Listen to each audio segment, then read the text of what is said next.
خصوصاً علی افضلہم وخاتم النبیین محمد الامین وعلی آلہ وصحبہ اجمعین اما بعد فاعوذ باللہ من الشیطان الرجیم بسم اللہ الرحمن الرحیم فارسلنا علیہم الطوفان، پھر ہم نے ان پر زیادہ بڑی مصیبتیں بھیجیں، طوفان و جرادہ اور ٹڈی دل جس سے کہ فصلیں چٹ ہو گئیں، القمل اور چچڑیاں، یہ قمل ہی سے ملتی جلتی شے جو ہے کھٹمل ہے ہماری، یہ جو انسان کے لیے پسو اور جس طریقے سے کہ اس کے خون کو چوستی ہیں، والضفادع اور مینڈک، اس کثرت سے مینڈک ہو گئے کہ جو برتن اٹھاؤ اس کے اندر سے مینڈک برآمد ہو رہا ہے، اور ظاہر بات ہے کہ پھر اس سے گھن آتی ہے، ہانڈی میں سے مینڈک پھدک کر نکل رہا ہے، والدمع اور خون کی بارش، آیات مفصلات، یہ ہم نے نشانیاں بھیجیں وقفے وقفے سے، ساری ایک دم نہیں، ایک مرتبہ ایک نشانی ہے پھر دوسری نشانی ہے۔ فاستکبروا وکانوا قوما مجرمین، اس کے باوجود وہ استکبار پر اڑے رہے اور وہ بڑی ہی اڑیل قوم تھے، مجرم قوم تھے۔ ولما وقع علیہم الرجس، اور جب ان پر وہ مصیبت آ جاتی تھی، یعنی یہ کہ ہوتے ہوتے اب ان کی جو اکڑ فونی ہے اس میں کم سے کم یہ کمزوری واقع ہو گئی، یہ نرمی واقع ہو گئی جو آگے آ رہی ہے۔ ولما وقع علیہم الرجس، جب ان پر وہ عذاب آتا تھا، قالوا یا موسیٰ، تو وہ حضرت موسیٰ سے کہتے تھے، ادع لنا ربک بما عہد عندک، اپنے رب کو پکارو، دعا کرو جو تمہارا اس سے قول و قرار ہے، تمہارا عہد ہے اس کے ساتھ، تاکہ وہ ہمیں اس مصیبت سے نجات دے۔ لئن کشفت عنا الرجس، اگر اس نے ہم سے اس عذاب کو ہٹا دیا، کھول دیا، لنؤمنن لک، ہم تمہاری بات مان لیں گے۔ یہ ایمان کے ساتھ جب لام آتا ہے تو اس کے معنی وہ ایمان ایک عقیدے والا ایمان نہیں ہوتا، مان لیں گے، تمہاری بات مان لیں گے۔ ایک ہے ایمان بے کے ساتھ، آمنت باللہ و ملائکتہ و کتبہ، تو با کے ساتھ جب آتا ہے پورے وثوق کے ساتھ، یقین کے ساتھ، گہرے اعتماد کے ساتھ، اور ایک ہے کسی کی بات سرسری طور پر مان لینا، تو وہ پھر ایمان لام کے ساتھ ہوتا ہے۔ لنؤمنن لک، ہم آپ کی بات مان لیں گے، وَلَنُرْسِلَنَّ مَعَكَ بنی اسرائیل، اور آپ کے ساتھ ہم بنی اسرائیل کو اس ملک سے جانے دیں گے۔ اصل میں وہ کیوں نہیں جانے دینا چاہتے تھے؟ اس لیے کہ ان کے لیے وہ بڑی ہی چیپ لیبر تھی، ان کے غلاموں کی حیثیت تھی، اور بڑے بڑے بھاری کام ان سے کرواتے تھے۔ احرام مصر کی تعمیر میں نہ معلوم کتنے اسرائیلیوں کی ہڈیاں جو ہیں وہ دفن ہیں، بڑی بڑی چٹانیں جو ہیں وہ جب اوپر کھینچی جاتی تھی، اگر کوئی گرتی تھی تو ان کے بیسیوں نہیں سینکڑوں جو ہے اس کے اندر پس جاتے تھے۔ تو ظاہر بات ہے کہ وہ چیپ لیبر جو انہیں ملی ہوئی تھی اس کو چھوڑنے کے لیے آسانی سے وہ تیار نہیں تھے، اس حوالے سے انہیں یہ شاخ گزر رہا تھا، ورنہ ظاہر بات ہے وہ بھی جانتے تھے کہ یہ ہمارے اس ملک کے رہنے والے نہیں ہیں، کہ ابتدا میں ان کے لیے وہاں بڑی آؤ بھگت رہی، بڑے عیش رہے، وہ پیرزادوں کی طرح ان کا احترام کیا گیا، انہیں بہترین زمینیں دی گئیں۔ جوشن کا علاقہ کہلاتا ہے جو نیل کا ڈیلٹا ہے، جو سب سے زیادہ زرخیز علاقہ ہے، وہ ان کو دیا گیا، وہاں یہ لوگ جو زمیندار بنے۔ لیکن اس کے بعد جب وہ نیشنلسٹ ریولوشن آیا تو بات ساری جو ہے وہ الٹی ہو گئی،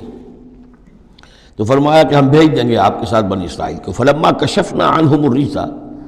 لیکن جب ہم ان سے وہ مصیبت کو دور کر دیتے تھے، الی اجل ہم بالغوہ، ایک مدت تک کے لیے کہ جس تک وہ پہنچ جائیں، لیکن ظاہر بات ہے کہ ہر ایک چیز کے لیے ایک مدت ہے، اس کے اندر ہی وہ بات ختم ہوتی ہے۔ اذا ہم ینکثون،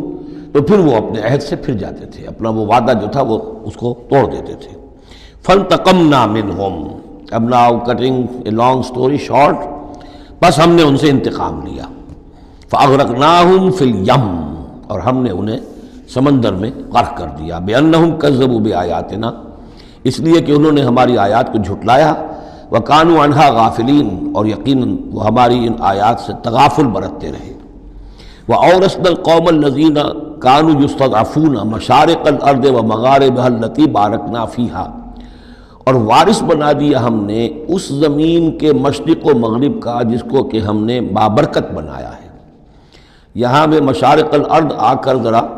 بات کے سمجھنے میں مشکل ہو جاتی ہے، یہ خاص ایک ترتیب ہے ردم کے حوالے سے۔ مراد یہ ہے کہ اس زمین کا وارث بنا دیا جس زمین کو ہم نے بابرکت بنایا ہے، اس کے مشرق اور مغرب پر قبضہ دلا دیا اس قوم کو کہ جس کو دبا لیا گیا تھا۔ یہ زمین فلسطین ہے، ارض فلسطین،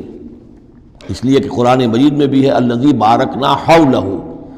سبحان الذی اسری بعبدہ لیلا من المسجد الحرام الی المسجد الاقصی الذی بارکنا حولہ لنریہ من آیاتنا۔ تو یہ سرزمین فلسطین جو ہے یہ اس اعتبار سے بھی مبارک ہے کہ سینکڑوں انبیاء یہاں رہے اور دفن ہوئے، حضرت ابراہیم علیہ السلام کے بعد سے لے کر،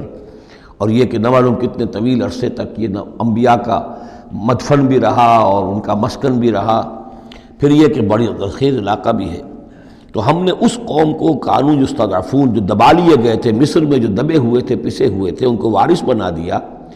اس زمین کے مشرق اور مغرب کا، مشارق الارض و مغاربها التی بارکنا فیہا، جس میں ہم نے برکتیں رکھی ہیں۔ وتمت کلمۃ ربک الحسنی علی بنی اسرائیل،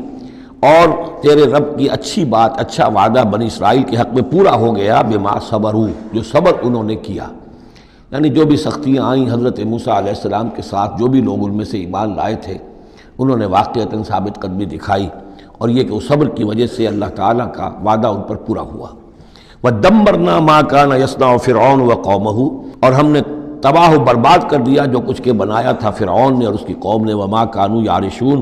اور جو وہ اونچے اونچے کرتے تھے، محل بناتے تھے یا کچھ اور اونچی اونچی ٹٹیاں چڑھاتے تھے اپنے انگوروں کی بیلوں کے لیے، ان سب کو ہم نے جو ہے ختم کر کے رکھ دیا۔ اب یہ جو تھا ان کا سفر مصر سے، اور جو یہ صحرائے سینا تک آئے، اس کا تذکرہ جو ہے کئی مرتبہ اس سے پہلے مدنی صورتوں میں بھی آ چکا ہے، لیکن اب کچھ واقعات وہ بیان ہو رہے ہیں کہ جو اس ایکسوڈس کے بعد، اسے ایکسوڈس کہتے ہیں، کتاب الخروج، یعنی یہ جو باب ہے اولڈ ٹیسٹمنٹ کا، ایکسوڈس، نکلنا، مصر سے نکلنا، اس کے حالات۔ وَجَاوَزْنَا بِبَنِي إِسْرَائِيلَ الْبَحْرَ، اور پار اتار دیا ہم نے بنی اسرائیل کو سمندر کے یا دریا کے،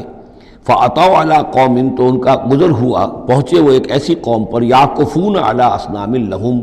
جو اعتکاف کرتے تھے اپنے اپنے بتوں کا۔ یہ لفظ ذرا یہاں پر نوٹ کیجئے، اعتکاف کرنا۔ اصل میں جو فلسفہ ہے بت پرستی کا، جسے کہ آج کے دور میں ڈاکٹر رادھا کرشنن، جو ایک زمانے میں ہندوستان کے صدر بھی رہے ہیں، بہت بڑے فلسفی تھے، بلکہ ایک دور میں یوں سمجھیے کہ دنیا میں دو ہی فلسفیوں کا ڈنکا بج رہا تھا، ایک فلسفی مذہبی قسم کا اور وہ ڈاکٹر رادھا کرشنن تھے، اور ایک فلسفی ملحد قسم کا وہ برٹرنڈ رسل تھا، اور یہ دونوں تقریباً ایک ہی عمر کے ہم عمر، اور دونوں ہی 90 سے اوپر ہو کر فوت ہوئے ہیں۔ تو ڈاکٹر رادھا کرشنن نے ہندوستان کے فلسفے کو گویا کہ زندہ کر دیا اپنی تصنیفات کے ذریعے سے۔ اس نے بت پرستی کا جو فلسفہ بیان کیا وہ یہ کہ ہم یہ نہیں سمجھتے کہ ان بتوں میں کچھ ہے، یہ تو اصل میں بت تو ہم کسی ڈیٹی، کوئی بھی دیوی یا دیوتا کے نام پر مناتے ہیں، اس کے دھیان کرنے کے لیے، کنسنٹریشن نہیں ہو سکتی، خوگرے پیکرے محسوس ہے انسان کی نظر۔ انسان جو ہے مراقبہ کرتا ہے، اگر آپ جو مراقبہ کرنا چاہتے ہیں، اللہ کے ساتھ دھیان لگانا چاہتے ہیں، کیسے لگائیں؟ لیکن اگر کسی تصویر کو سامنے رکھ لیں تو پھر توجہ کو مرکوز کرنا آسان ہو جائے گا۔ یہ ہے ان کا فلسفہ بت پرستی کا۔ تو اعتکاف اسی کو کہتے ہیں کہ سال میں یہ 10 دن آدمی نکال لے کہ اپنی توجہات کو ہر چیز سے، دنیاوی معاملات سے، ان سے ہٹا کر اور اللہ تعالیٰ کی ذات پر وہ مرکوز کرے، ذکر پر، توجہ پر اور دعا پر، مناجات پر، یہ اعتکاف ہے۔ تو انہوں نے بت اپنے بنائے ہوئے تھے اور ان بتوں کا اعتکاف کرتے تھے۔ قالوا یا موسیٰ اجعل لنا الہا کما لہم آلہہ، انہوں نے کہا کہ اے موسیٰ ہمارے لیے بھی کوئی الہ بنا دو، معبود بنا دو، کوئی ایسی نشانی ہو جس کو کہ ہم ذریعہ بنائیں، اس کے اوپر اعتکاف کریں، گیان دھیان کا مرکز اس کو بنا لیں۔ قال انکم قوم تجہلون، حضرت موسیٰ نے فرمایا کہ تم جہل کا ارتکاب کر رہے ہو، کیا بات کہہ رہے ہو؟ ان ہؤلاء متبر ما هم فیہ، یہ لوگ جس چیز میں ہیں یہ تو ہلاک ہونے والے ہیں، برباد ہونے والے ہیں۔ وباطل ما كانوا يعملون، اور جو کچھ یہ کر رہے ہیں وہ سب باطل ہے، اس کی کوئی حقیقت نہیں ہے۔ قال غیر اللہ ابغیکم الہا، حضرت موسیٰ نے فرمایا کہ کیا میں اللہ کے سوا تمہارے لیے کوئی الہ تلاش کروں؟ وَهُوَ فَضَّلَكُمْ عَلَى الْعَالَمِينَ، اور اس نے تو تمہیں فضیلت دی ہے تمام جہان والوں پر۔ وَإِذْ أَنْجَيْنَاكُمْ مِنْ آلِ فِرْعَوْنَ، اور ذرا یاد کرو جب کہ ہم نے تمہیں نجات دی آل فرعون سے۔ یسومونکم سوء العذاب، یہ الفاظ جو کہ تم سورہ بقرہ میں بھی آئے ہیں اور اس کے بعد بھی آئے ہیں۔ یسومونکم سوء العذاب، وہ تمہیں مبتلا کیے ہوئے تھے بدترین عذاب میں۔ یقتلون ابناءکم ویستحیون نساءکم، وہ قتل کر ڈالتے تھے تمہارے بیٹوں کو اور زندہ رکھتے تھے تمہاری بیٹیوں کو۔ وفی ذالکم بلاء من ربکم عظیم، اور یقیناً اس میں تمہاری رب کی طرف سے بہت بڑی آزمائش تھی۔ ووعدنا موسیٰ 30 لیلۃ، اور ہم نے بلایا موسیٰ کو 30 راتوں کے لیے، عام طور پر دن رات، لیکن یہ کہ عربی میں جو محاورہ ہے وہ رات ہی کا ذکر کرتے ہیں۔ 30 راتوں کے لیے وَأَتْمَمْنَاهَا بِعَشْرٍ، روایات سے معلوم ہوتا ہے کہ اولین جو تھی طلبی وہ 30 رات کے لیے ہوئی تھی، لیکن اس میں جو چلہ تھا جو حضرت موسیٰ علیہ السلام کو کاٹنا تھا، اس میں روزہ بھی تھا مسلسل 30 دن کا، تو اس میں یہ ہے کہ کسی وقت ان سے ضبط نہیں ہو سکا اور مسواک کر لی تھی، وہ جو روزے کی وجہ سے منہ کے اندر ایک طرح کی بو پیدا ہو جاتی ہے، اس کو برداشت نہ کر سکے، تو اس کی پاداش میں اب یہ روایات ہیں، میں نہیں کہہ سکتا کہ کس حد تک ان میں صحت ہے۔ فَأَتْمَمْنَاهَا بِعَشْرٍ، تو مکمل کر دیا ہم نے اس مدت کو 10 دن سے اور۔ فَتَمَّ مِيقَاتُ رَبِّهِ 40 لَيْلَةً، تو وقت مدت پوری ہو گئی اس کے رب کی، یعنی 40 راتیں۔ یہیں سے ہمارے ہاں تصوف میں اہل صوفیہ نے 40 کا یہ چلہ کشی، 40 دن 40 رات کا چلہ کاٹنا، یہ جو ہے نکالا ہے۔ وقال موسیٰ لأخیہ ہارون، اور کہا موسیٰ نے اپنے بھائی ہارون سے علیہ السلام، اخلفنی فی قومی، آپ میری نیابت کیجئے میری قوم میں جا رہا ہوں، مجھے اللہ تعالیٰ نے طلب فرمایا کوہ طور پر، واصلح، اور دیکھیے اصلاح کرتے رہیے، ولا تتبع سبیل المفسدین، اور فساد مچانے والوں کے راستے کی پیروی نہ کیجیے گا۔ ولما جاء موسیٰ لمیقاتنا، اور جب موسیٰ پہنچے ہمارے وقت مقرر پر، وکلمہ ربہ، اور ان سے کلام کیا ان کے رب نے، قال رب ارنی انظر الیک، انہوں نے درخواست کی پروردگار مجھے اپنا دیدار عطا فرما، مجھے دکھا کہ میں تجھے دیکھوں۔ قال لن ترانی، اللہ نے فرمایا تم مجھے ہرگز نہیں دیکھ سکتے، ولکن انظر الی الجبل، لیکن ذرا اس پہاڑ کو دیکھو، فإن استقر مکانہ، اگر وہ اپنی جگہ پر کھڑا رہ جائے، برداشت کر جائے ہماری تجلی کو، فسوف ترانی، تو تم بھی سوچنا کہ شاید ہمیں دیکھ سکو۔ فلما تجلی ربہ للجبل، جب اللہ نے اپنی تجلی ڈالی پہاڑ پر، اب یہ جلی کہتے ہیں روشن چیز کو، جلی شے روشن، تجلی یہ باب تفاعل ہے، کسی شے کا خود روشن ہو جانا، تو اللہ تعالیٰ کی یہ ذات کی تجلی ہے کہ جو پہاڑ پر ڈالی گئی، جعلہ دکن، جس سے کہ وہ پہاڑ جو ہے وہ بالکل ریزہ ریزہ ہو گیا۔ وخر موسیٰ صاعقا، اور حضرت موسیٰ علیہ السلام بھی تجلی باری تعالیٰ کے اس بالواسطہ مشاہدے کے نتیجے میں بھی وہ بے ہوش ہو کر گر پڑے۔ فلما افاقا، جب انہیں افاقہ ہوا، ہوش میں آئے، قال سبحانک، اب انہوں نے کہا اے اللہ تو پاک ہے، تبت الیک، میں تیری جناب میں توبہ کرتا ہوں کہ میں نے جسارت کی تھی، میں نے جو ہے اپنی حیثیت سے بڑھ کر تجھ سے سوال کر لیا تھا۔ وانا اول المومنین، اور میں پہلا ہی ہوں ایمان لانے والا، بغیر دیکھے تجھے ماننے والا ہوں۔ قال یا موسیٰ انی اصطفیتک علی الناس برسالاتی، اللہ نے فرمایا موسیٰ میں نے تمہیں چن لیا ہے لوگوں پر، تمام انسانوں میں سے تمہیں چنا ہے، پسند کیا ہے اپنے پیغام کے لیے، رسالات کے لیے، وبکلامی، اور اپنے کلام کے لیے، یہ خاص مقام ہے، امتیازی مقام ہے حضرت موسیٰ کا۔ کلم اللہ موسیٰ تکلیم، فخذ ما آتیتک وکن من الشاکرین، تو لے لو جو میں تمہیں دے رہا ہوں اور بن جانا شکر کرنے والوں میں، یعنی یہ الواح جو ہیں جو ہم دے رہے ہیں ان میں احکام لکھے ہوئے ہیں، یہ تم لے لو اور ان کا حق ادا کرو۔ وَكَتَبْنَا لَهُ فِي الْأَلْوَاحِ، اور ہم نے لکھ دیا اس کے لیے تختیوں پر، وہ پتھر کی تختیاں، مِن كُلِّ شَيْءٍ مَوْعِظَةً، ہر طرح کی نصیحت، وَتَفْصِيلًا لِكُلِّ شَيْءٍ، اور ہر طرح کے احکام کی تفصیل، یعنی جو بنیادی احکام ہیں، موٹے موٹے احکام ہیں، یوں سمجھیے کہ وہ در حقیقت ایک طرح سے ڈینجر سگنلز ہیں۔ اگر آپ کسی پہاڑی راستے پر جا رہے ہو تو جگہ جگہ آپ کو نشانات ملتے ہیں کہ ذرا یہاں بچ کے گزرنا،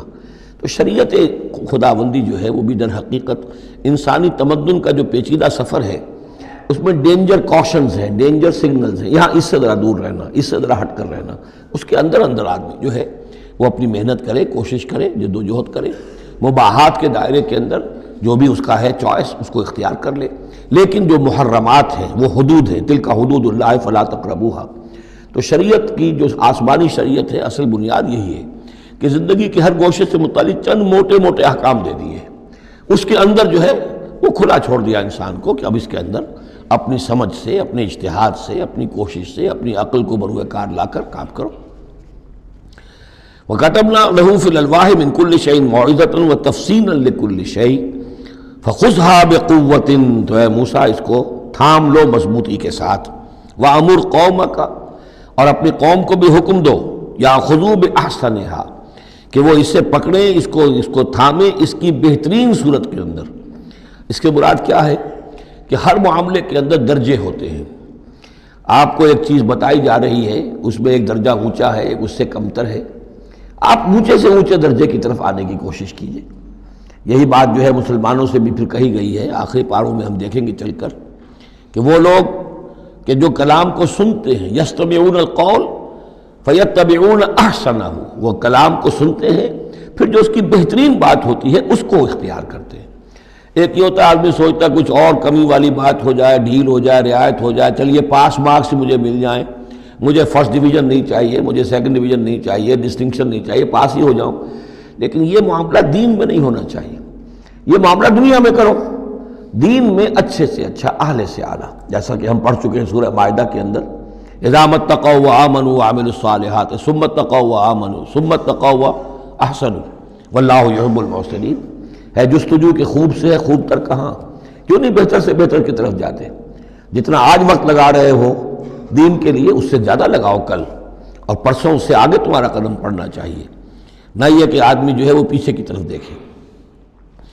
وَأَمُرْ قَوْمَكَ يَأْخُذُوا بِأَحْسَنِهَا، اس کا جو بہترین رخ ہے اس کو اختیار کریں۔ سَأُرِيكُمْ دَارَ الْفَاسِقِينَ، ان قریب میں تمہیں وہ گھر دکھا دوں گا جو اس وقت فاسقوں کے قبضے میں ہے۔ یعنی یہاں جو کچھ ہوا ہے، کوہ طور جو ہے وہ سمجھ لیجئے کہ وہ سینائی پیننسلا کا جو ساؤدرن ٹپ ہے وہاں پر ہے تقریباً کوہ طور۔ تو گویا کہ خلیج سویز کو کراس کیا، یا کہیں سے کسی جھیل کو کراس کر کے مصر سے آئے سینائی پیننسلا میں، پھر یہ کہ خلیج سویز کے ساتھ ساتھ ہو کر ساؤدرن ٹپ تک پہنچ گیا پورا قافلہ۔ یہاں پڑاؤ رہا ان کا طویل عرصے تک، اور یہیں پر پھر حضرت موسیٰ علیہ السلام طلب کیے گئے کوہ طور پر۔ وہاں سے اب واپس آ گئے، اب ان سے کہا گیا کہ آگے بڑھو، اور خلیج عقبہ کے ساتھ ساتھ ہو کر داہنی جو ہے کھاڑی جو ہے ریڈ سی کی، اس سے آگے بڑھو اور فلسطین میں جا کے اب تمہیں جنگ کرنی ہے۔ تمہارا وہ ملک جو ہے جو تم چھوڑ کر آئے تھے تقریباً یوں سمجھیے کہ 700-800 برس پہلے یا اس کے آس پاس، اب اس کے اوپر قبضہ ہے مشرکوں کا، کافروں کا، جاہلوں کا۔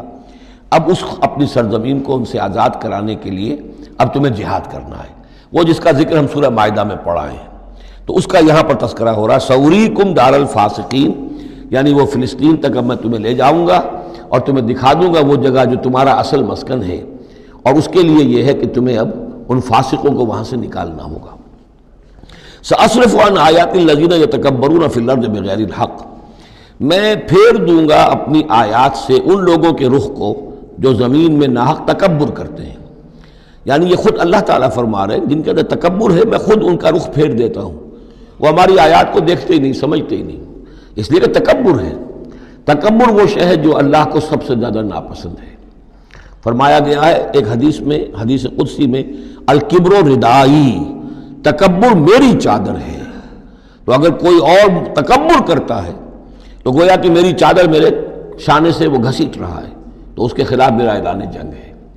ایک اور حدیث میں فرمایا لن يدخل الجنہ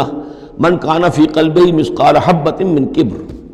جنت میں کبھی داخل نہیں ہو سکے گا وہ شخص جس کے دل میں دانے کے برابر بھی تکبر ہے۔ تکبر سب سے بڑا روگ ہے۔ تو جن لوگوں کے اندر تکبر ہے ہم ان کا رخ پھیر دیتے ہیں اپنی آیات سے، ہم انہیں اس کا اہل نہیں سمجھتے کہ وہ ہماری آیات کو سمجھیں اور دیکھیں۔ وَإِن يَرَوْا كُلَّ آیَةٍ لَا يُؤْمِنُوا بِهَا، اور اگر وہ سرسری طور پر دیکھ بھی لیں، ساری نشانیاں دیکھ لیں، تب بھی وہ ایمان لانے والے نہیں ہیں۔ وَإِن يَرَوْا سَبِيلَ الرُّشْدِ لَا يَتَّخِذُوهُ سَبِيلًا، اور اگر وہ دیکھ بھی لیں کامیابی کا اور سعادت کا اور ہدایت کا راستہ، تب بھی اس راستے کو اختیار نہیں کریں گے۔ وَإِن يَرَوْا سَبِيلَ الْغَيِّ يَتَّخِذُوهُ سَبِيلًا، اور جب بھی ان کے سامنے آئے گا کجھی کا راستہ، ٹیڑھ کا راستہ، گمراہی کا راستہ، اسے وہ اختیار کریں گے۔ یعنی یہ ساری چیزیں ان کی کس وجہ سے ہیں کہ ان کے دلوں میں تکبر ہے۔ ذالک بانہم کذبوا بآیاتنا، یہ اس لیے کہ انہوں نے ہماری آیات کو جھٹلایا اپنے تکبر کی بنیاد پر، وکانوا عنہا غافلین، اور اس سے تغافل برتتے رہے۔ والذین کذبوا بآیاتنا ولقاء الآخرۃ، اور جو لوگ بھی جھٹلائیں گے ہماری آیات کو اور آخرت کی ملاقات کو، حبطت اعمالہم، ان کے سارے اعمال حبط ہو جائیں گے۔ اپنی جگہ وہ بڑی نیکیاں کما رہے ہوں، جیسے کہ قریش مکہ تھے، ہم کعبے کی خادم ہیں، کعبے کی خدمت کر رہے ہیں، کعبے کو صاف رکھتے ہیں، حاجیوں کو دودھ پلاتے ہیں، پانی پلاتے ہیں، ان کے سارے عمل حقارت ہو جائیں گے۔ هل یجزون الا ما كانوا یعملون، اور ان کو نہیں دیا جائے گا بدلے میں مگر وہی کچھ جو وہ کرتے تھے۔ بارک اللہ لی ولکم فی القرآن العظیم ونفعنی وإیاکم بالآیات والذکر الحکیم۔